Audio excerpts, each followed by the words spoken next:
India ने आज़ादी के बाद एक चीज मेंटेन की कि अपने डोमेस्टिक लोकल मार्केट को बचाने के लिए ज्यादा से ज्यादा टैरिफ लगाए, जिससे बाहर की कंपनीज इंडिया में आके इंडियन कंपनीज के लिए कंपटीशन ना बन जाए। इनफैक्ट ईयर 1980 में इंडिया वर्ल्ड का सबसे ज्यादा टैरिफ लगाने वाला कंट्री बन गया था। यूएस और वेस्ट के प्रोडक्ट जब इंडिया में आते थे तो वो इतने महंगे हो जाते थे कि बिकते ही नहीं थे, और ये चीज यूएस को उस टाइम पे बिल्कुल पसंद नहीं आती थी। यूएस ने हर वो कोशिश की कि इंडिया अपना टैरिफ कम करे ताकि इंडियन मार्केट में यूएस के प्रोडक्ट बिकने में आसानी हो। ईयर 2003 में यूएस की जो कंपनीज थी जैसे मॉन्सेंटो, कारगिल, टाइसन फूड्स, ये प्रेशर बनाने लगी कि इंडिया जो है ये यूएस से तो बहुत सारे कंसेशन ले रहा है, लेकिन यूएस के लिए इंडिया अपने एग्रीकल्चर और डेयरी का मार्केट बिल्कुल नहीं खोल रहा है। बहुत ज्यादा डिस्कशन हुए, मल्टीपल मीटिंग हुई, प्रेशर बनाया गया, लेकिन इंडिया माना नहीं। इंडिया ने अपना एग्रीकल्चर और डेयरी मार्केट बिल्कुल नहीं खोला। अब इसके आने वाले जो 10 साल थे उसके अंदर अलग अलग प्रेसिडेंट आए, बुश आए, ओबामा आए, इस पूरे टाइम में ये लोग इंडिया के पीछे पड़े रहे, लेकिन इंडिया ने फिर भी एग्रीकल्चर और डेयरी मार्केट नहीं खोले। ईयर 1997 में WTO में इंडिया और यूएस का क्लैश हुआ। इसके बाद ईयर 2007 में बॉर्डर टैक्स को लेकर इंडिया और यूएस में क्लैश हुआ। इनफैक्ट इंडिया ने अपना एग्रीकल्चर मार्केट खोलना तो दूर की बात, ईयर 2012 में यूएस के पोल्ट्री और कुछ एग्रीकल्चर आइटम पे डायरेक्ट बैन लगा दी। तो ये जो सिचुएशन चल रही थी इस पूरे टाइम पे इंडिया और यूएस के बीच में एग्रीकल्चर मार्केट को लेके,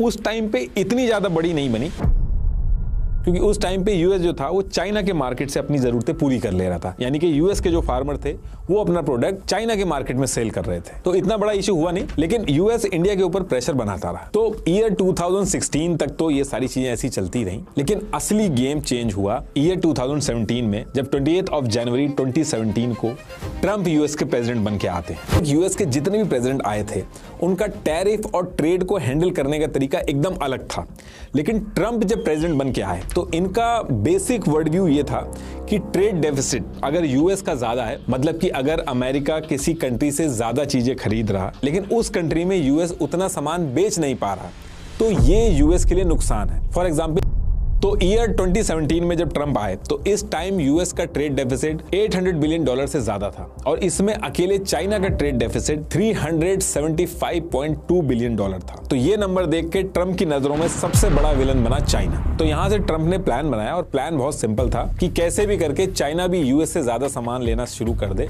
ताकि जो इतना बड़ा ट्रेड डेफिसिट है वो कम हो जाए। बाकी कंट्रीज भी कम करें, लेकिन चाइना का बहुत ज्यादा था तो ट्रंप चाइना के पीछे पड़ा। लेकिन चाइना से ये सब करवाना इतना आसान नहीं था, तो ट्रंप ने चाइना पे टैरिफ लगाने का प्लान किया, ताकि चाइना का सामान जब यूएस में आएगा तो टैरिफ की वजह से महंगा हो जाएगा और लोग जो है वो अपने आप चाइना का सामान कम खरीदेंगे, तो जो ट्रेड डेफिसिट है वो अपने आप कम हो जाएगा। और जब चाइनीज कंपनीज जो यूएस में माल बेचती हैं उनका जब लॉस होगा और चाइना में भी जब जॉब जाएंगी, तो चाइनीज कंपनीज और लोग चाइना के ऊपर प्रेशर बनाएंगे, तो चाइना के साथ नेगोशिएशन करना भी आसान हो जाएगा। ये सोच के ट्रंप ने 22 मार्च 2018 को ट्रेड एक्ट ऑफ 1974 के सेक्शन 301 का यूज करके अनफेयर ट्रेड बोल के चाइना के $50 बिलियन के एक्सपोर्ट्स पर टैरिफ लगा दिया। तो ट्रंप के टैरिफ के जवाब में चाइना ने 128 अमेरिकन प्रोडक्ट्स पर 50% से 25% उल्टा टैरिफ लगा दिया, जिसमें से 94 यूएस की food and agriculture product category थी, जिसमें फ्रूट्स, ट्री नट्स, ये सारी चीजें थी।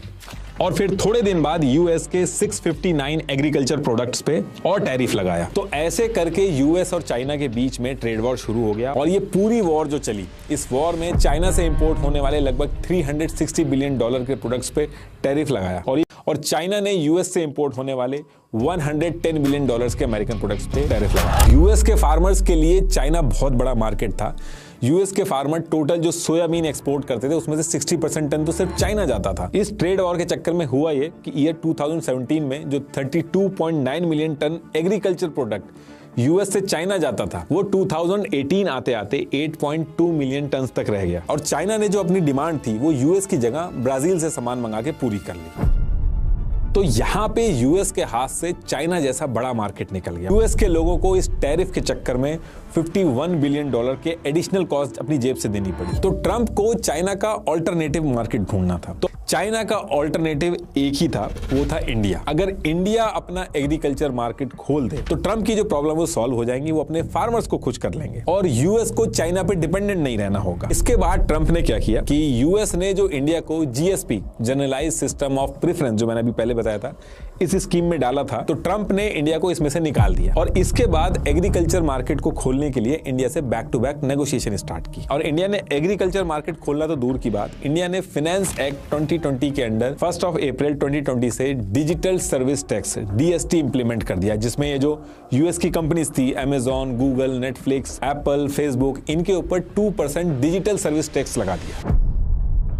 अब इस चीज से ट्रम्प को बहुत गुस्सा आया। एक तो मार्केट नहीं खोला, ऊपर से टैक्स भी लग गया, तो ट्रम्प बहुत गुस्से में थे और इससे पहले ट्रम्प कुछ करते, ट्रम्प इलेक्शन हार जाते हैं और 2021 में बाइडेन पावर में आते हैं। इस टाइम तक तो ये सारी चीजें चली और फिर इसके बाद ईयर 2025 यानी कि इसी साल ट्रम्प फिर से वापस प्रेसिडेंट बनते हैं और इस बार भी सेम चीज हुई। इलेक्शन में ट्रम्प को यूएस के फार्मर्स ने बहुत सपोर्ट किया और ट्रम्प ने भी इलेक्शन के टाइम पे फार्मर से बहुत बड़े बड़े वादे किए और ट्रम्प के आने के बाद यूएस का जो ट्रेड डेफिसिट था वो और ज्यादा बढ़ गया था, $1.2 ट्रिलियन हो गया था, जिसमें से चाइना के साथ सबसे ज्यादा ट्रेड डेफिसिट था, 295 बिलियन का ट्रेड डेफिसिट था। तो ट्रम्प ने आते ही सबसे पहले वही चीज की जो पहले की थी, चाइना पे टैरिफ लगाया और इसके बदले में चाइना ने भी सेम चीज की। चाइना ने $21 बिलियन वर्थ का यूएस एग्रीकल्चर और फूड प्रोडक्ट पे टैरिफ मार दिया और फिर आगे चल के रेयर अर्थ पे भी टैरिफ लगाया। तो ऐसे करते करते इस बार फिर से दोनों ने एक दूसरे पे 84% से 125% तक के टैरिफ लगा दिए और जो यूएस फार्मर्स थे,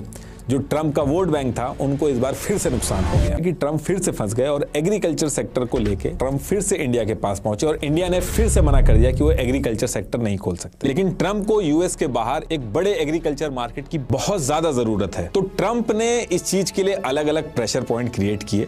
इंडिया ने अगर डेयरी सेक्टर में टैरिफ कम कर दी और यूएस के लिए डेयरी मार्केट खोल दिया तो यूएस का मिल्क इंडिया में 30 से 35 रुपए पर लीटर का पड़ेगा और जब यूएस का इतना सस्ता मिल्क इंडिया के मार्केट में घूमेगा तो इंडिया का डेयरी सेक्टर कंपीट नहीं कर पाएगा। वैसे भी इंडिया में जो डेयरी सेक्टर है वो 3 से 5% के मार्जिन पे चलता है, तो अगर इनको एंट्री दी गई तो छोटे डेयरी फार्मर्स ये भी लॉस में जाएंगे। और दूसरी चीज, यूएस में कैटल और काउज जो होती हैं ये अच्छा प्रोड्यूस करें, इसके लिए इनके चारे में प्रोटीन अच्छा रहे, तो ब्लड मील और मीट बोन्स भी मिलाया जाता है, मतलब कि नॉनवेज खिलाते हैं और BST हार्मोन्स भी इंजेक्ट करते हैं। तो इंडिया में अलाउड ही नहीं है। अभी इंडिया में जब बाहर से सामान मंगाया जाता है तो बाहर की कंट्री से सर्टिफिकेट मांगा जाता है कि वो नॉन वेजिटेरियन आइटम तो नहीं खिला रहे हैं अपनी कैटल्स और काऊ को। तो इंडिया में इसको लेके रिलीजियस सेंटिमेंट्स जो हैं वो भी भड़क जाएंगे और अपने पूरे वर्ल्ड की कंट्रीज पे टैरिफ लगा डाला है। किस कंट्री पे कितना लगा है ये उसकी लिस्ट है, आप देख लेना एक बार। इसमें इंडिया पे भी 26% टैरिफ लगा दिया, आगे चल के इसको 25% कर दिया था। In fact heard and McDonald island, जहां इंसान रहते ही नहीं है, पेंगुइन्स रहते हैं, वहां पे भी 10% टैरिफ लगा दिया। तो ट्रम्प अपनी जरूरत की चीजें डिमांड करके उस टैरिफ को या तो पॉज कर दे रहे हैं कुछ टाइम के लिए या फिर हटा दे रहे हैं। अब ट्रम्प ने ये जो पूरा टैरिफ का गेम खेला ये बाकी कंट्रीज पे तो काम किया लेकिन चाइना और इंडिया पे नहीं काम किया। तो पहले जो 25% टैरिफ लगा उसमें एग्रीकल्चर के लिए इंडिया ने मना कर दिया। उसके बाद ट्रम्प ने रशियन ऑयल खरीदने का बोल के 25% टैरिफ और लगा दिया, यानी कि इंडिया के ऊपर 50% टैरिफ हो गया अब टोटल। इसके बाद भी इंडिया माना नहीं। इनफैक्ट इंडिया और यूएस की जो FTA की बात चल रही थी, फ्री ट्रेड एग्रीमेंट की बात चल रही थी, जिसमें दोनों तरफ से टीम मल्टीपल राउंड के डिस्कशन कर रही थी, काफी चीजें इन्होंने फाइनल भी कर दी थी। उसमें भी जब ट्रम्प ने 50% टैरिफ लगाया, पहलगाम इशू के बाद जो नोबेल पीस प्राइज वाला जो इशू हुआ, जो ऑपरेशन सिंदूर के बाद, ये सारी चीजों के बाद इंडिया और यूएस के बीच में एक स्टेलमेट जैसी सिचुएशन हो गई है इस फ्री ट्रेड एग्रीमेंट के अंदर। कोई भी पीछे हटने को रेडी नहीं है।